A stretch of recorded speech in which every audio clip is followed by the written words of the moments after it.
अब हम आगे बढ़ते हैं। तो मेरे प्यारे बच्चों, जो हमारा कल सेगमेंट चल रहा था उसी सेगमेंट पे आगे लेके आते हैं और आगे की कहानियों को पढ़ते हैं। आपके सामने क्वेश्चन लिखा हुआ बोर्ड के ऊपर, मैंने उसको हिंदी भी पेन से भी लिख दिया है। आप आराम से देखिए, समझिए, फिर इस क्वेश्चन पे चलते हैं। जी नीलू, थैंक यू।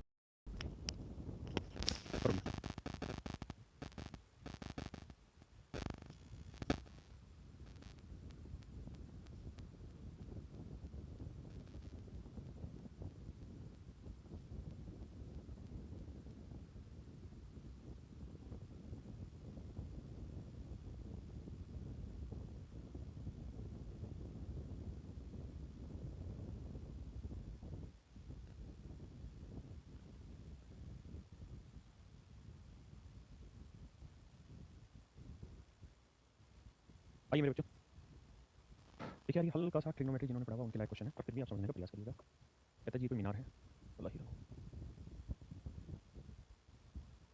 कहता है जी, कोई मीनार है, ठीक है भैया, और इस मीनार के आधार से किसी बिंदु पे इसके शीर्ष का जो उन्नयन कोण है वो मान लीजिए थीटा। वो मान लीजिए मेरे बच्चों क्या है, थीटा। कहता है मीनार की ओर 160 मीटर चलने के बाद, 160 मीटर चलने के बाद मीनार के शिखर का जो उन्नयन कोण हो गया वो डबल हो गया। थीटा से क्या हो गया मेरे भाई, 2 थीटा हो गया, है ना। तो कह रहा है मीनार की ऊंचाई याद करें, ये सवाल है। अब मेरे प्यारे बच्चों, पहले आप इस बात को समझ लीजिए, मूविंग सॉरी 100 मीटर, ये टोटल आधार पर किसी बिंदु से, हिंदी में गलत लिखा गया, ऐसे लिखना भाई, हिंदी में गलत लिखा गया। यहाँ आएगा 100 मीटर और यहाँ लिखना, यहाँ आना जो कि ब्रैकेट डाल दो और ब्रैकेट की चीज लिखते हैं जो कि मीनार के आधार से, मीनार के आधार से 160 मीटर की दूरी पर, 160 मीटर की दूरी पर है, जो कि मीनार के आधार से 160 मीटर की दूरी पर है। समझिए मेरे भाई। अब मेरे प्यारे बच्चों ध्यान से समझिए, ये वाला कोण है थीटा और ये वाला कोण है 2 थीटा, है ना। ये कोण है थीटा, ये वाला कोण है 2 थीटा। अब हमें समझना क्या है, अब हमें समझना ये है कि ये ट्रायंगल का एक्सटर्नल एंगल, ये त्रिभुज का बाह्य कोण। अगर ये त्रिभुज का बाह्य कोण है तो इसका बाह्य कोण इसके अंतः सम कोणों के योग के बराबर होता है। ये एंगल और ये एंगल, इन दोनों एंगल का सम 2 थीटा के इक्वल होगा, है ना। ये 2 थीटा, ये थीटा, तो ये भी क्या होगा, थीटा। तो ये एक्सटर्नल एंगल है, तो ये इंटरनल अपोजिट, इन दोनों कोणों का योग इसके बराबर होगा, है ना, पक्का। अगर ये दोनों कोण आपस में बराबर हो गए तो एक बात बताइए, आमने सामने की भुजाएं भी क्या होंगी, बराबर, यानी ये साइड और ये साइड मेरे बच्चों आपस में क्या होंगी, बराबर, पक्का। अब समझिए आगे की कहानी कि अगर ये 2 थीटा है, ये थीटा थी एंगल थीटा है, ये साइड और ये साइड बराबर, तो ये है कितनी, 100 मीटर हमारी, ये थी 100 मीटर। और यहाँ से यहाँ तक की जो लेंथ है वो कितनी है, 160 मीटर। वो लेंथ कितनी, यार इसमें इसको हटा नीचे, जो टैगलाइन आ रही है ना, इसको फिगर बताइए, ठीक है। तो ये 160 थी, ये 100 थी, तो मेरे बच्चों ये लेंथ कितनी बनी, तो आपको ये लेंथ बनी 60 मीटर। ये लेंथ जो मेरे प्यारे बच्चों बनी वो मेरी कितनी बनी, 60 मीटर, है ना। अब ये बताइए, ये 100 है तो ये वाली लेंथ भी क्या होगी, 100, है ना। किसी भाई को कोई विशेष दिक्कत है, नहीं। अब आप एक बात बताइए, पहले इतनी बात समझिए, अगर इतनी बात समझ आ गई तो फिर मुझे समझाना ठीक लगेगा, नहीं तो फिर गलत ही बात है।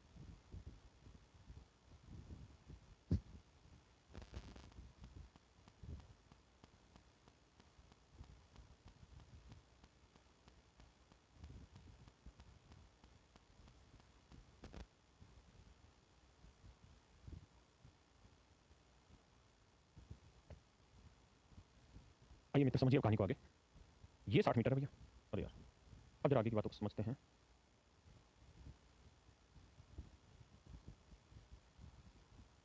अब जरा समझिएगा, ये मेरे प्यारे बच्चों राइट एंगल ट्रायंगल है, ये वाली साइड है जी 100 मीटर, ये वाली साइड है 60 मीटर। अब हमें ये लेंथ निकालनी है। पाइथागोरस थ्योरम लगाएंगे भाई, हाइपोटेन्यूज का स्क्वायर 100 का वर्ग माइनस 60 का वर्ग, तो ये आएगा 10,000 माइनस 3664, 64 का वर्ग मिलाएगा 80। इसका मतलब इस मीनार की जो हाइट होगी मेरे बच्चों कितनी होगी, 80। अरे आकाशी हाइट एंड डिस्टेंस नहीं चलाया, ये टाइप ऐसी है लेकिन इसमें यूज हो रहा है एक्सटर्नल एंगल के सम का, ज्योमेट्री का यूज हो रहा है। सवाल जरूर उसका दिख रहा होगा आपको। चलिए भैया आइए आगे पढ़िए, सवाल को पढ़िए।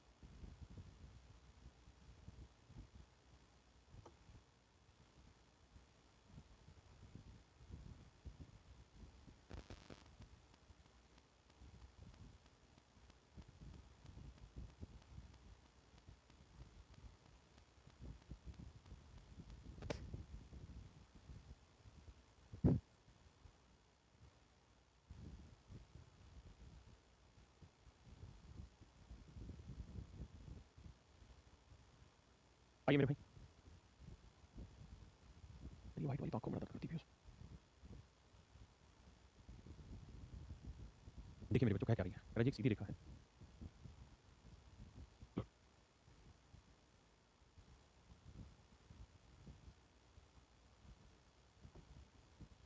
रहा है एक सीधी रेखा एक्स एक्स की धनात्मक तरफ, ये एक्स एक्सिस है, इसकी पॉजिटिव साइड, ये वाई एक्सिस हुआ जी, ये इसकी नेगेटिव साइड।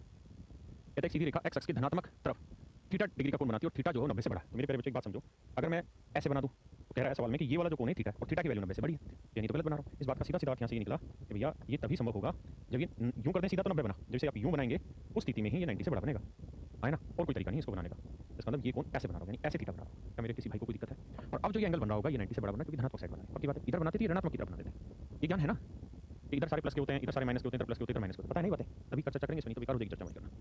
अब आ जाते हैं, then acute angle made by straight line L1 perpendicular to L with the y axis is, एक सीधी रेखा, एक स्ट्रेट लाइन L, एक सीधी रेखा, यहाँ लिखना है L, एक सीधी रेखा L x एक्स पर, यानी इस लाइन का जो नाम है मेरे बच्चे वो है L। अब कह रहे हैं रेखा L पर लंबा एक सीधी रेखा L1 है, यानी इस लाइन L पर एक स्ट्रेट लाइन है जिसका नाम है L1। चलो वहां तक भी बाद में जाएंगे, आप सिर्फ ये बताइए ये कोण कितने का है? आप कहेंगे जी 90 डिग्री का। अब मेरे बच्चों ये कोण थीटा, ये 90 है, तो ये वाला कोण क्या होगा? बता सकते हो कि नहीं बता सकते? आप कहेंगे बिल्कुल बता देंगे, ये त्रिभुज बनी, त्रिभुज के तीनों कोणों का योग 180 होता है, ये एक्सटर्नल एंगल है, external angle internal opposite angle के सम के इक्वल होता है, इन दोनों कोणों का योग इसके बराबर होगा। ये थीटा, ये 90 है, तो ये वाला कोण क्या होगा? थीटा माइनस 90, थीटा माइनस 90, है ना? किसी भाई को कोई दिक्कत है? नहीं। अब बात को आगे समझिए। अब कह रहा है जी एक रेखा है L1, ये कोई रेखा है मेरे भाई L1, ये L1 जो है ये L रेखा के ऊपर 90 डिग्री का कोण बनाती है। ये L1 जो रेखा है ये L पे 90 डिग्री का कोण बनाती है ना? अब मेरे बच्चों ये बताओ ये 90 डिग्री का कोण है तो ये वाला कोण भी कितने का होगा? 90 डिग्री का, यही बात होने लगी है ना? अब मैं जिधर पेन चलाऊं उस त्रिभुज को देखना, सिर्फ बाकी सबको हटा देना। आप सिर्फ और सिर्फ इस वाले ट्रायंगल पर आ जाओ, सिर्फ और सिर्फ इस वाले त्रिभुज पर आ जाइए। अगर मैं इस त्रिभुज की बात करूं जहां मैंने बार-बार पेन चलाया है, तो सवाल ने कहा कि L1 जो है वो y एक्सिस के साथ कितने डिग्री का कोण बनाती है, मतलब ये कोण पूछ रहा है। मान लीजिए कोण अल्फा है, इन तीनों कोणों का योग कितना होगा? 180, तो थीटा माइनस 90 प्लस 90 डिग्री ये वाला और प्लस में अल्फा, ये वैल्यू मेरे भाई 180 डिग्री है ना? तो 90 से 90 कटा तो हमें चाहिए अल्फा की वैल्यू, तो आएगी 180 माइनस थीटा। 180 को पाई भी लिख सकते हैं, तो पाई माइनस थीटा, यानी ऑप्शन डी हमारा आंसर। ऑप्शन डी हमारा क्या होगा मेरे बच्चों? आंसर। कोई नहीं, समझने की कोशिश करिए फिर आगे बढ़ते हैं।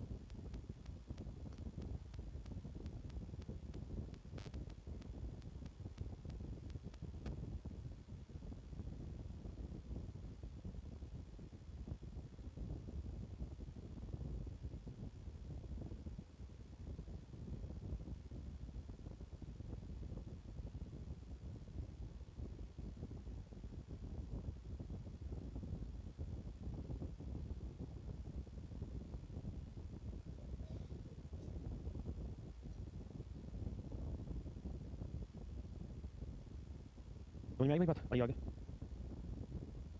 करो यार, बहुत अच्छा सवाल है, बहुत ही बढ़िया सवाल है। थोड़ा सा ये डिफिकल्ट वाली टाइप है, ये आज आखिरी क्लास है लाइन एंड एंगल की, हल्का सा कोशिश करना सीखने की। करिए जी मित्र।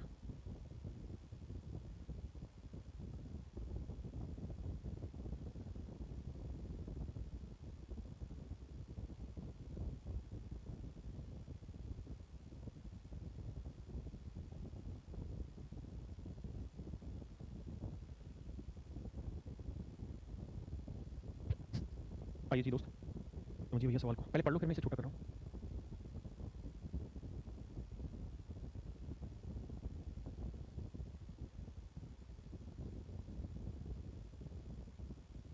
देखो मेरे बच्चों, कह रहा है कि AB एक सीधी रेखा है। मैंने आपको पहले भी एक बात बताई थी कि आप लाइन सेगमेंट की लेंथ निकाल सकते हैं, लाइन की लेंथ नहीं निकाल सकते। मतलब आप ये नहीं बता सकते कि कहाँ से कहाँ चल रही है, मतलब इसकी लेंथ नहीं बता सकते, है ना? क्वेश्चन क्या कह रहा है अभी समझा रहा हूँ, क्वेश्चन क्या कह रहा है सुन तो ले। तो ये कोई लाइन है मेरे भाई AB, ये कोई लाइन है AB, कोई आपत्ति तो नहीं किसी भाई को? ये कोई लाइन है मित्र AB। अब सवाल में क्या कह रहा है जी, उस बात को सुनिए।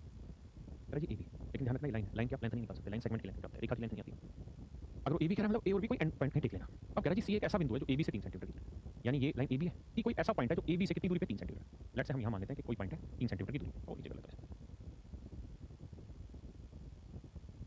यहाँ मैंने मान लिया मेरे भाई ये कोई पॉइंट है C और इसकी जो लेंथ है वो 3 सेंटीमीटर है। इस पॉइंट C की जो लेंथ है वो कितनी है? 3 सेंटीमीटर। एक बार ये मेरी वाली वीडियो लगा दूँ ताकि समझ आ जाए। ठीक है सर, दिखाया सवाल ठीक में। ठीक है भाई, मेरे को 5 सेकंड आपके कमेंट नहीं दिखाई दे रहे होंगे, मैं अपनी वीडियो देख रहा हूँ तो सिर्फ सुनिएगा। ये लेंथ है 3 सेंटीमीटर। अब सवाल में कह रहा है जी क्या कि AB से तो 1 सेंटीमीटर की दूरी पर और C से 5 सेंटीमीटर की दूरी पर कितने बिंदु हो सकते हैं? यानी उन बिंदुओं की आपको संख्या बतानी है मेरे भाई, जो AB से तो हो 1 सेंटीमीटर, यानी इस वाली लाइन से तो 1 सेंटीमीटर दूर हो, लेकिन इस पॉइंट C से कितनी दूरी पे हो? 5 सेंटीमीटर दूरी पे हो। ऐसे कितने बिंदु हो सकते हैं आपको समझाना है। तो ऐसे सवालों को करने का तरीका ये रहता है मेरे भाई कि आप सबसे पहले क्या करें, एक 5 सेंटीमीटर रेडियस ना 5 सेंटीमीटर लेंथ खींच लीजिए कितनी, आपने खींच लीजिए ये 5 सेंटीमीटर लेंथ है ना? ये आपने बता दी 5 सेंटीमीटर लेंथ है, पक्का। अब इस लेंथ को पकड़ के घुमाते रहिए, मतलब इस तरह से 5 सेंटीमीटर लेंथ रेडियस मान लो, है ना? अब इस पे क्या करते हैं, 5 सेंटीमीटर रेडियस का हम एक सर्कल खींच देते हैं।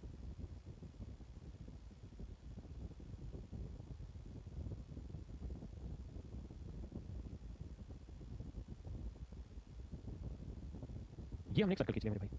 इस सर्कल की जो रेडियस है मैंने वो क्या ले ली मेरे भाई? 5 सेंटीमीटर ले ली। अगर इस सर्कल की रेडियस मैंने 5 सेंटीमीटर ले ली और ये कोई पॉइंट C है, तो इसका मतलब ये हुआ कि इस सर्कल पे जो भी पॉइंट आएंगे, इस सर्कल पे जो भी पॉइंट आएंगे मेरे बच्चों, सारे के सारे सी से 5 सेंटीमीटर की दूरी पे होंगे। सर्कल से जितने भी बिंदु होंगे वो सारे के सारे सी से 5 सेंटीमीटर की दूरी पर होंगे, क्योंकि सर्कल की रेडियस 5 है, इसका मतलब सर्कल की सर्कमफ्रेंस कितनी है, सारी 5 सेंटीमीटर दूर है सेंटर से। तो कोई भी बिंदु होगा वो सारे के सारे मेरे बच्चे कैसे होंगे, 5 सेंटीमीटर की दूरी। लेकिन दो कंडीशन और भी है। पहली कंडीशन ये कि ऐसे बिंदुओं की संख्या निकालो जो सी से तो 5 सेंटीमीटर की दूरी पे है, लेकिन ए बी से 1 है। तो मेरे प्यारे बच्चों आपको क्या करना है कि ए बी से 1 सेंटीमीटर दूरी पे कोई लाइन खींच लेते हैं। ए बी से 1 सेंटीमीटर दूरी पे कोई लाइन खींच लेते हैं। जैसे ए बी से 1 सेंटीमीटर दूरी मान लेते हैं, ये बनी, यहाँ एक लाइन खींच लो सीधे, ठीक है जी। ऐसे ही 1 सेंटीमीटर नीचे लाइन खींच लो। इस बात का मतलब ये हुआ कि इस लाइन पे कोई भी बिंदु होगा तो वो ए बी से 1 सेंटीमीटर की दूरी पे होगा, है ना। और इस लाइन पे भी जो भी बिंदु होगा वो भी ए बी से 1 सेंटीमीटर की दूरी पर होगा। क्या मेरे किसी भाई बच्चे को कोई दिक्कत है यहाँ तक की बात को समझने में? अगर नहीं तो आगे देखिए। कहानी ये है कि अगर आप ऐसा ढूंढ पाए तब आपको कुछ नहीं करना, आपको सिर्फ ये समझना है कि ऐसे पॉइंट जो सर्कल से, इस सेंटर से सी से तो 5 सेंटीमीटर की दूरी पर और ए बी से 1 पे वो ढूंढने। अब हमें पता है सर्कमफ्रेंस पे जितने भी पॉइंट पड़ेंगे ना वही ऐसे पॉइंट होंगे जो सी से 5 सेंटीमीटर की दूरी पे होंगे।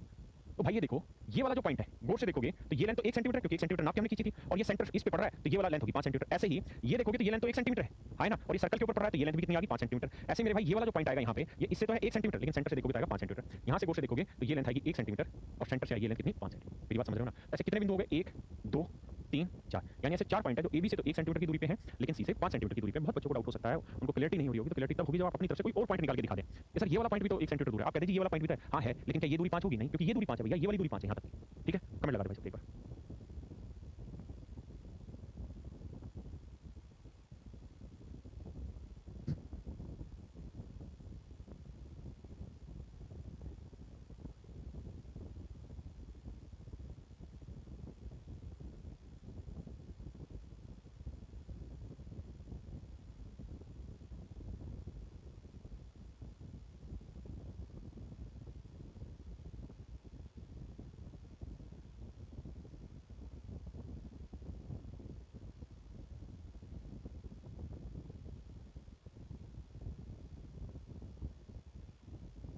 करिए भाई इसको।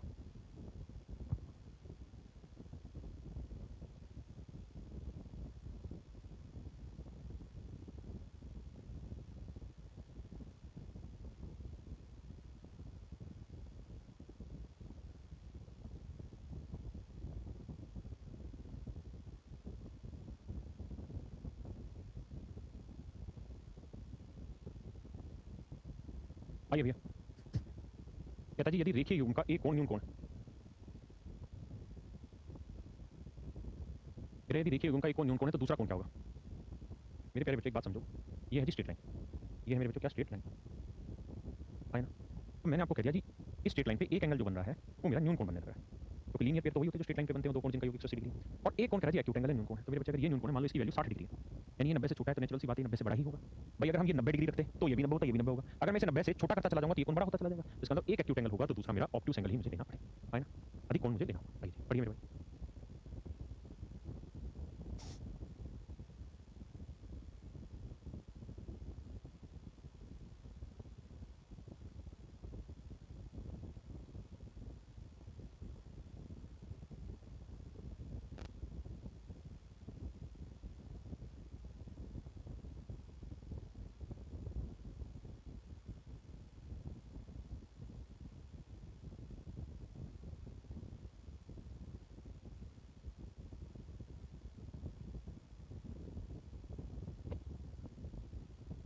देखिए भैया समझिए मेरी बात को।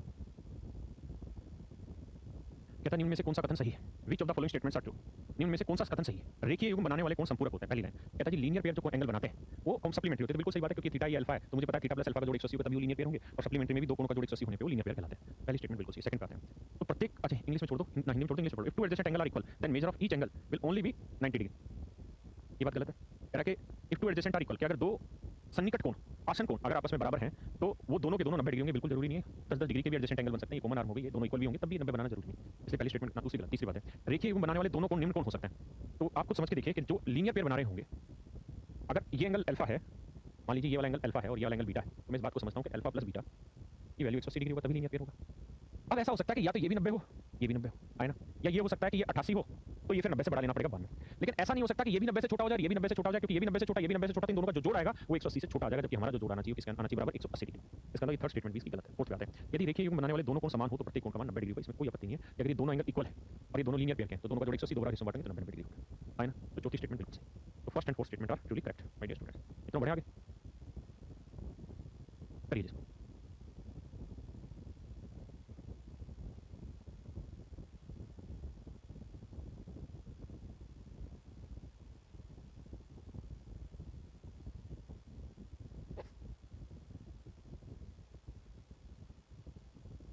देखो मेरे बच्चों, ध्यान से मेरी बात को।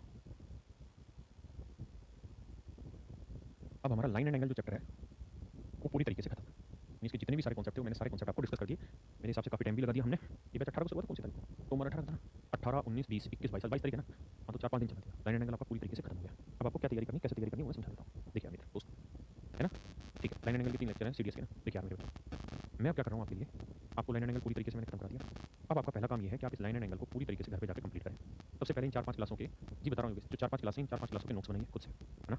देन उसके बाद उसको रीड करिए, पूरा दिन लीजिए, मतलब पूरी रात लीजिए आज की, कल का पूरा दिन लीजिए और खत्म करिए लाइन एंड एंगल को। जब ये सारा प्रोसेस आपका हो जाए, तब आपकी प्रक्रिया होगी ये ऐसे मेरी एक बुक आती है, और ध्यान रखें, मैं जो रेफरेंस दे रहा हूँ इसका मतलब कतई नहीं है कि आप वो बुक खरीदें, क्योंकि यार हर एक बच्चे की क्षमता बराबर नहीं होती। किसी के पास थोड़ा पैसा होता है, किसी के पास नहीं होता। नहीं है वो, ऐसा जरूरी नहीं है, या मैं इस बात को ऐसे नहीं कह रहा हूँ कि आप प्रैक्टिस नहीं करोगे तो सिलेक्शन नहीं होगा। आपने ये कर रखा, इतने से भी काम चलेगा। प्रैक्टिस कर लोगे तो धीरे धीरे आप जो चीज़ें भूलते चले जा रहे हैं उन चीज़ों की याददाश्त दोबारा से आ जाएगी, क्योंकि हमारा दिमाग उन्हीं चीज़ों को याद कर पाता है जिन चीज़ों को हम बार बार रिकॉल करते हैं।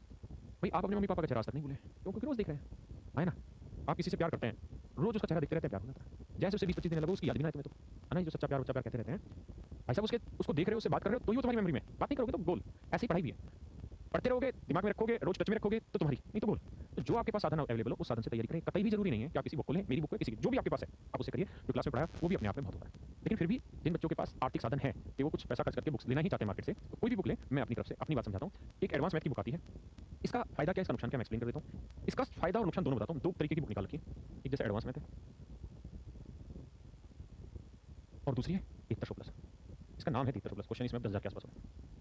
इसके अंदर अगर आप जाएंगे तो प्रॉपर एक चैप्टर है लाइन एंड एंगल का, 20वां चैप्टर है लाइन एंड एंगल का, 20वां चैप्टर है लाइन एंड एंगल का,